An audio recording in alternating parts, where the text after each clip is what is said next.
তো hello everyone, তোমরা কেমন আছো জানিও। আশা করি ভালো আছো আর সুস্থ আছো। তোমাদের আশীর্বাদে আমিও ভালো আছি। আর দেখো, সকাল সকাল বাবা অনেক কিছু আজকে সবজি বাজার নিয়ে এসেছে, সেইগুলোই এখন গুছিয়ে গেছে, পরিষ্কার করে নিচ্ছি।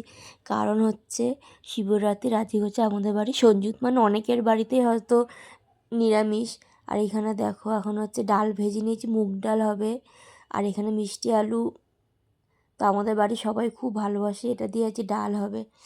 দেখো ডালও আমার এখন রেডি হয়ে গেছে। এখন ডাল সম্বাদ দেবো। এখানে শুকনো লঙ্কা, তেজপাতা সব কিছু ফোড়ন দিয়ে ডাল সম্বাদ দিয়ে দিয়েছি। আর আজ জানো তো, দিদিভাইয়ের বাড়ির থেকে কচুর শাক পাঠিয়েছিল, গাছের পুরো টাটকা কচুর শাক, দিদির মেয়ের বাড়ির থেকে। আর আমিও ছোলা ভিজিয়ে নিয়েছি। কচুর শাক দিয়ে ছোলা দিয়ে খেতে বেশ ভালো লাগে। তোমাদের কেমন লাগে জানিও কমেন্ট। আর আজকে খুবই তাই আজকে তাড়াতাড়ি করেই কচু আর ছোলা একসাথে মানে সিদ্ধ করে নিয়েছি। আর এইখানে দেখো এখন সিদ্ধ করে ঝরিয়ে নিয়ে আর 2-3টা কাঁচা লঙ্কাও কেটে নিয়েছি। কেটে নিয়ে এখন গ্যাসে কড়াই বসিয়ে দিয়েছি। কড়াইতে তেজপাতা, শুকনো লঙ্কা আর সামান্য একটু কালো জিরে তেলটা যখন বেশ একটু গরম হয়ে আসবে, তখন আমি যেই সিদ্ধ করে রেখেছিলাম কচুর শাকগুলো, এইগুলো এখন ঢেলে দেবো। এইখানে দেখো ঢেলে দিয়েছি। আর 1 চামচের মতো হলুদ আর একটু সামান্য নুন আর পরিমাণ মতো চিনি দিয়ে এই দেখো আমার এখন কচুর শাক পুরো ফাইনালি রেডি। তো কালারটা কেমন এসেছে জানিও।